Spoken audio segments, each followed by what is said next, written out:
Today's going to be fun. I told you last week's lesson was just fun doing the studies. This week was probably even a little more so because we're starting to pull a bunch of different threads together and see how God is working on some much larger scales that I think we typically are aware of. Just a quick recap from last week. We looked at Daniel's vision and we talked about the human and divine Messiah, and then God starting to take back the nations. And we read the psalm where God has decreed punishment for those other Elohim, those other spiritual beings that he had given the nations to, and yet they had been unfaithful to him and had led these nations away from God, which is not what they were supposed to do. And so God is going to reclaim the nations from them. And so that's where we sort of left off. And now we're picking up this week, chapter 13. And it's all about one of our favorite passages in all the Bible. Today we're going to talk about Acts chapter 2.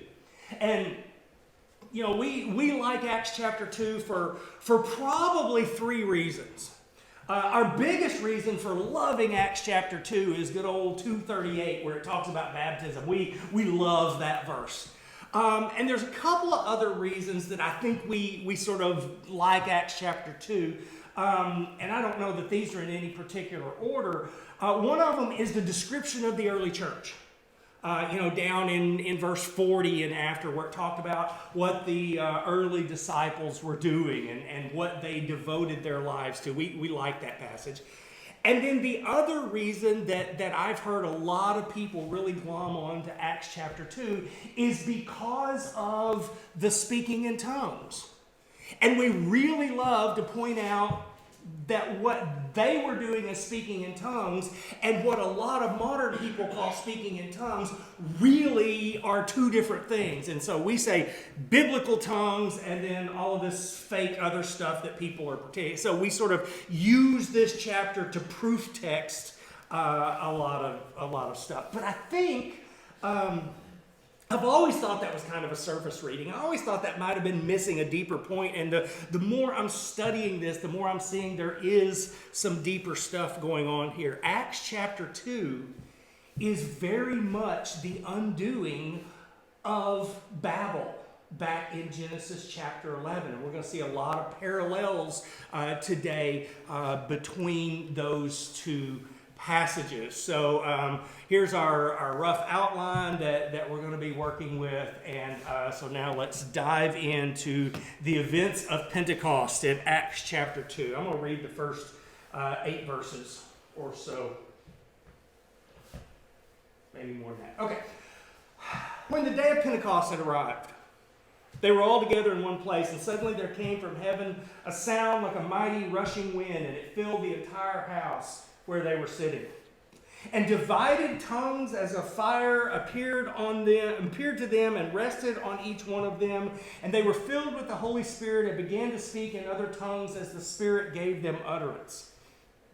Now there were dwelling in Jerusalem Jews, devout men from every nation under heaven. And at this sound the multitude came together, and they were bewildered, because each one of them was hearing them speak in his own language. And they were amazed and astonished, saying, "Are not all these who are speaking Galileans? And how is it that we hear each of us in our own native language? Parthians, Medes, Elamites, residents of Mesopotamia." Okay, we'll talk about that list later on. Okay, so that's the thing that's going on here at the beginning of Acts chapter 2 that captures everyone's attention. And the imagery that Luke uses here, I think it's very deliberate, but it's also very powerful. He talks about the sound of a mighty rushing wind. Well, you don't have to read too far into your Old Testament to start seeing that God is often portrayed as wind or storm or something like that. I just grabbed one verse at random here. Job 38:1, the Lord answered Job out of the whirlwind. You know, the storm that happens there is is God. And so there's this wind is God imagery, and then there are tongues of fire, and fire is God imagery. Let's go to the burning bush is probably one of my favorites. Chapter 3, verse 2, and the angel of the Lord appeared in a flame of fire out of the midst of the bush.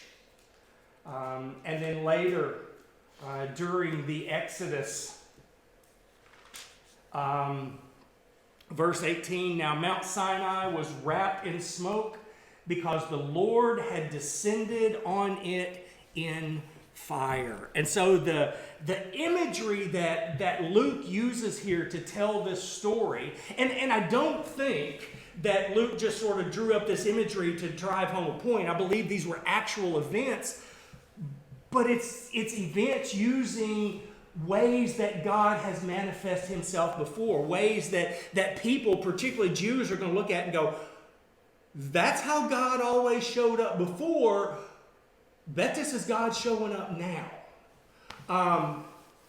And of course, God is here to take back the nations, and he's doing it not with sword and spear and chariots and armies. He's doing it here with words. And so we start a discussion here of tongues, of speaking. And then, of course, where are the hearers from? This picks up in verse 9. Parthians and Medes and Elamites and residents of Mesopotamia and Judea and Cappadocia, Pontus and Asia, Phrygia and Pamphylia, Egypt and parts of Libya belonging to Cyrene, visitors from Rome, both Jews and proselytes, Cretans and Arabs.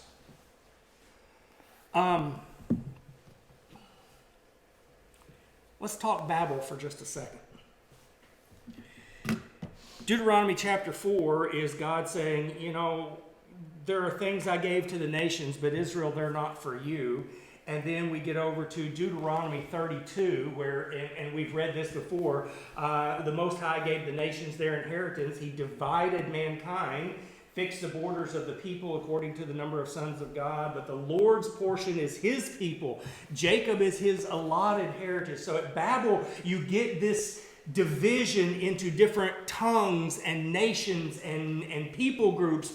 And so there are clear connections here between Babel and Pentecost because it's different nations with different languages. That kind of pattern is repeating itself here. And also, Luke, I think, very deliberately uses a couple of words here, and we're going to talk about these words for just a second here. But before we dive into the specifics, I'm going to tell you how, I guess, linguists refer to words like this. You may have heard this terminology before. I may have told you this terminology before.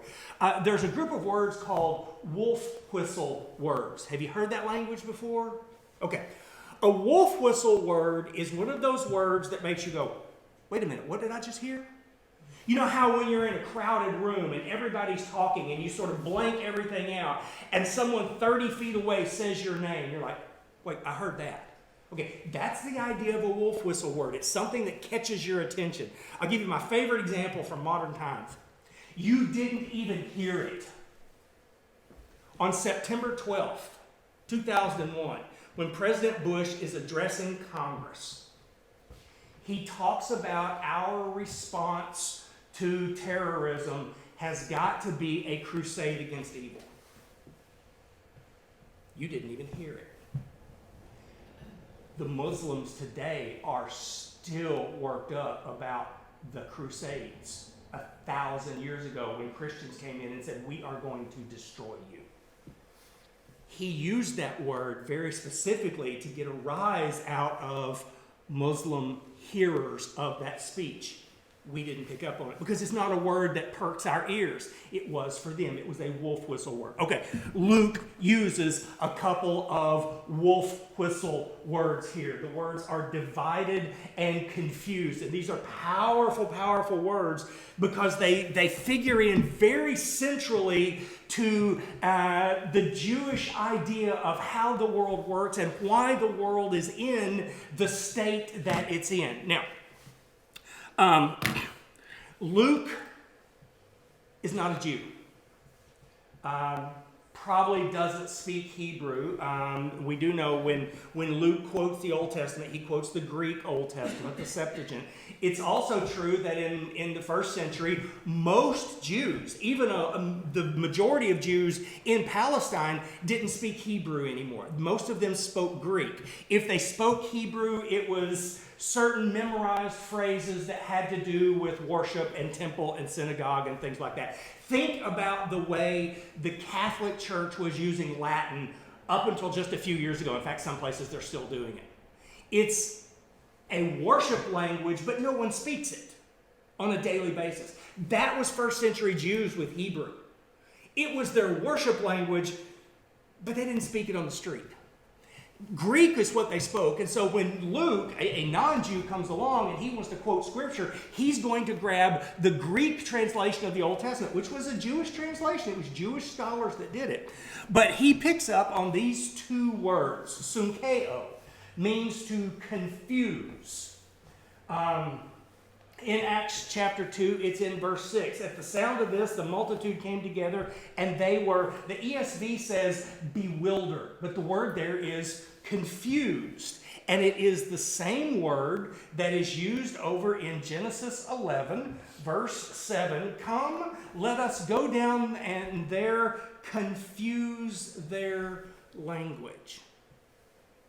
So he's using linguistic connections. He does the same thing in chapter 2 and verse 3. Divided tongues of fire. That's diamorizo. And that is the word that is used back in Deuteronomy 32 that we read a while ago, where God divided mankind. Now, you look at this and you think, okay, he used a couple of the same words. Is it a big deal? Again, it's wolf whistle words. It's not stuff we hear, because we don't think about the text the way first century Jews typically thought about the text. I'll show you what I mean here. This is a sidebar real quick. You ask a Christian why the world is so bad. The answer is Genesis 3. It's the fall. It's Satan coming in. It's sin. That's why we're in the state we're in. You ask a Jew, why is the world so bad? And they're going to say, Genesis 3, and Genesis 6, and Genesis 11. For the Jews, there are three events that drag mankind away from God. There is the sin in the garden, there is the sons of God coming down to the daughters of men, and then there is the division of the world where God got rid of the nations and picked just Israel. That connection for them, hearing those words, immediately perked up their ears back to one of these pivotal events in history. So when Luke uses these words, he is perking up their ears to say, remember Babel? So, Pentecost in perspective here. God comes with rushing wind and fire. There are multiple languages here. Again, a reflection of Babel. And yet God comes down, and instead of being the one that divides the people by language, now he comes down and he takes away that barrier so that everyone can hear God's word. At one point, he divided mankind. Now he's coming down going, nope, the division is over. I'm claiming everyone for myself again. And of course, the result here is verse 41. So those who received his word were baptized, and there were added that day about 3,000 souls. So God is coming down in Acts 2 and reversing that division, that breakup that happened way back in Genesis 11. Now, let's keep going with this. Let me ask you something. Yes, ma'am. Okay, so Babel, the people were divided, and God took his own for himself under different gods. And so, but over history, his people were interwoven back into these other nations under other gods, or else they wouldn't be coming from all these different places. Right? Mm-hmm. Yeah. And so, We're going to get to that. okay, Yeah. okay. No, it's a good question. It's a good observation. But notice in Acts chapter 2, there were Jews from every nation. Part of that is left over from exile, but part of that is God's people taking his message. So we're going to get there. Okay. So you get all these new believers, these 3,000 people in Jerusalem from every nation under heaven. Again, Babel here. So this is, well, like I said, it's the opposite of the division at Babel. At Babel, God abandoned the nations in favor of Abraham. Now he is taking the seed of Abraham and reclaiming the nations. Now let's talk about the list here for just a second. The list, as a general rule, goes from east to west. When Luke is listing all of these nations, he's starting with Parthians and Medes and Elamites. That's over in what we would look at a map today and call Iran. For them, it was the Medo-Persian Empire or Babylon or whatever. He starts over there, and you just follow the map, and it kind of, as a general rule, moves towards the west. But it starts with the place where the Jews were in exile. So he took his people there, and now he's moving them across, for Luke's readers, the known world. Yeah, there's China, there's Australia, there's the Americas. They didn't know about all that. For them, that was the entire world. And so Luke is, in the language of the day, saying, from east to west, where it's the whole world. And so that's what and it's the same area that's covered by the list of nations in Genesis 10. When God disinherited the nation, and he gives that list, it says, here's all the nations that came out of Babel. Here's a map, and yeah, you can't read that. Those words are too small. But anyway, here's all of the different named nations, all the way from, here's the Elamites, and here's the Medians, and here's all of these groups over here. Of course, there's Arabia, all the way over to Tarshish, which is the extent of the west. And then here is all of the groups named in Acts chapter 2. And of course, you've got Elamites and Medians and Parthians, and here's Arabs, but it really covers the whole of this peninsula, and then it works its way over to the west. Tarshish is not listed, but we're going to talk about Tarshish in just a minute. But you see, it's basically covering the same area, the known world, and in fact, many of the names are very similar. So what's going on is God saying, okay, now I'm taking my people and going back to all of these disinherited nations, and I'm going to claim them back for myself. And that's really what we get in the rest of the book of Acts, which is largely Paul's journeys. And Paul's journey, of course, starts in the east and goes to the west. That mirrors his, what's the word I'm looking for? Philosophy of ministry is the way we would phrase it today. To the Jew first, and then to the Gentile. He starts in more Jewish lands and works his way further away from them. And Paul constantly talks about forces opposing him. The different powers that are seeking to harm him or stop him or impede him. And he always describes them using geographic terms. Principalities, dominions, thrones. These are even authorities and powers and lords in the ancient world. These were words that referred to the place where a king or a god or whoever had reign. And so these are geographic terms. And it's not just biblical. You can go and read the other extant Greek literature and writings from the first century, and you can go back further than that into Hebrew and other ancient Near Eastern writings, and these words are used to describe territories controlled by other rulers. And so Paul is going into these other territories controlled by these other powers. And of course, now let's think back to to Babel again when God divides the nations, and the nations are put under the control of these other divine beings. They have sort of geographic boundaries. We see that in the Old Testament when Daniel is praying and Michael comes and says, when you started praying, I started coming towards you, but I was resisted by the prince of Persia. Apparently, there was a spiritual being who was in charge of Persia. And he and Michael battled for, 21 days or something like that.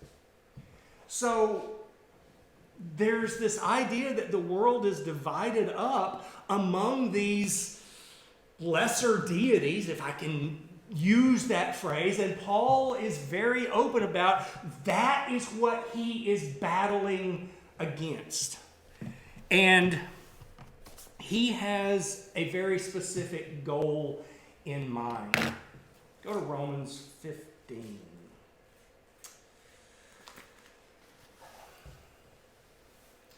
Verse 24.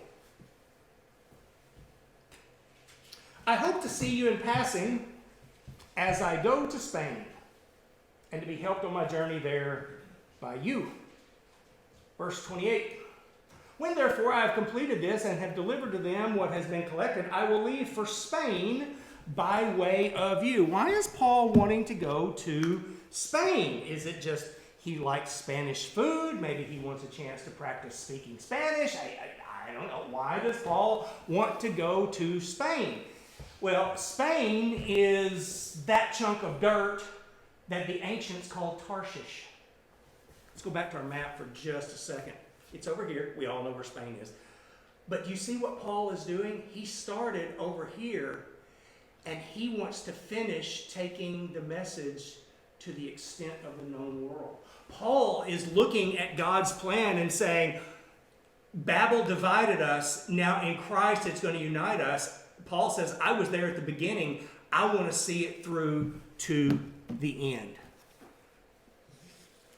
That's what Paul's goal is, to finish the mission. Romans 11. Lest you be wise on your own side, I don't want you to be unaware of this mystery, brothers. A partial hardening has come upon Israel until the fullness of the Gentiles has come in. And this is the way all Israel will be saved, as it is written, the deliverer will come from Zion, he will banish ungodliness from Jacob, and this will be my covenant with them when I take away their sins. Paul is reading scriptures and saying, all Israel is not going to be saved until the Gentiles come back into God's fold. And so that's what his job is, to go get the Gentiles in so that then all Israel can be saved, which is what was supposed to happen to begin with. Paul is wanting to see this mission through to the very end. So Gentiles are, he's saying, are all those nations at Babel that God sent off under the protection of the lesser gods. Those Yeah. are all the Gentiles. Yeah, Gentiles all the are, ones that went off at Babel. yeah, Gentiles are just not Jews. Right. Yeah, anybody that's not God's chosen nation is Gentile. I never thought about those at Babel being Gentiles. Yeah. Well, you really don't use Jew-Gentile language until sort of after Abraham comes along. But, I mean, that's the very next story after Babel. But, yeah, that's God divides them up, and there's God's people and all the other people. There's Jews and there's Gentiles. And Paul says, I need to go bring the Gentiles back in, because until that happens, the Jews aren't going to totally come to faith. He's still seeing at this point that all Israel will be saved, although later on he will say Israel is the faithful people of God. It's now a spiritual thing rather than a DNA thing. So, Isaiah 66.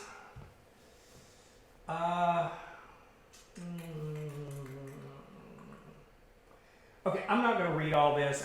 We're just about out of time. But if you read Isaiah 66, particularly starting in about verse 15 down through verse 23, and lay that next to Acts chapter 2. In fact, one of the books, and I don't know that it's this one, it may be the other one I'm using. Yeah, the other one I'm using. Has these two printed side by side, and there's just parallels all over the place about what's going on. We'll start Isaiah 66:15. Behold, the Lord will come in fire, and his chariots like the whirlwind. A mighty rushing wind, tongues of fire. Okay.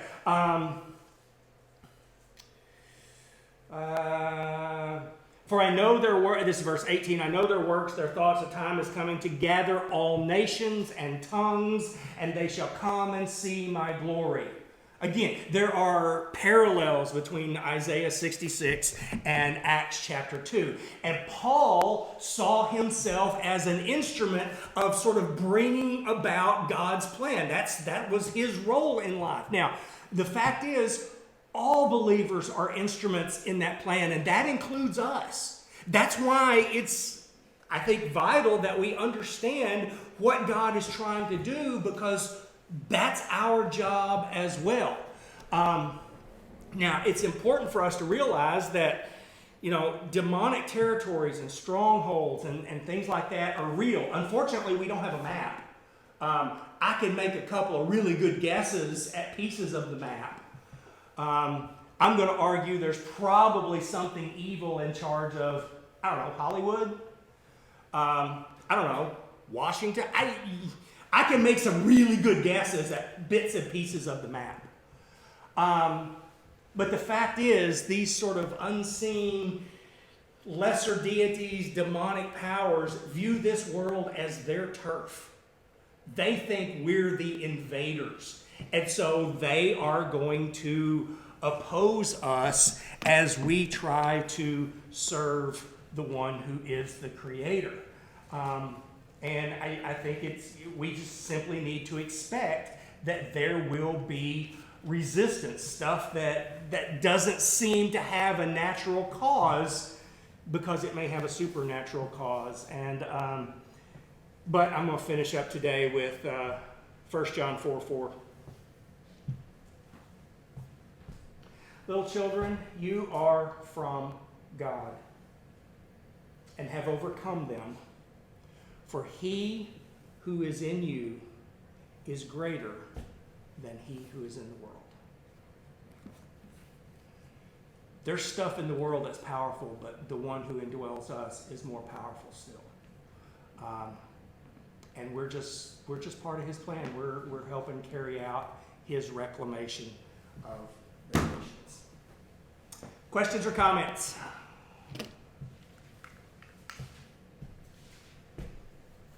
Okay, we're drawing to a close. There's only 2, 3, 4 chapters left, if that much.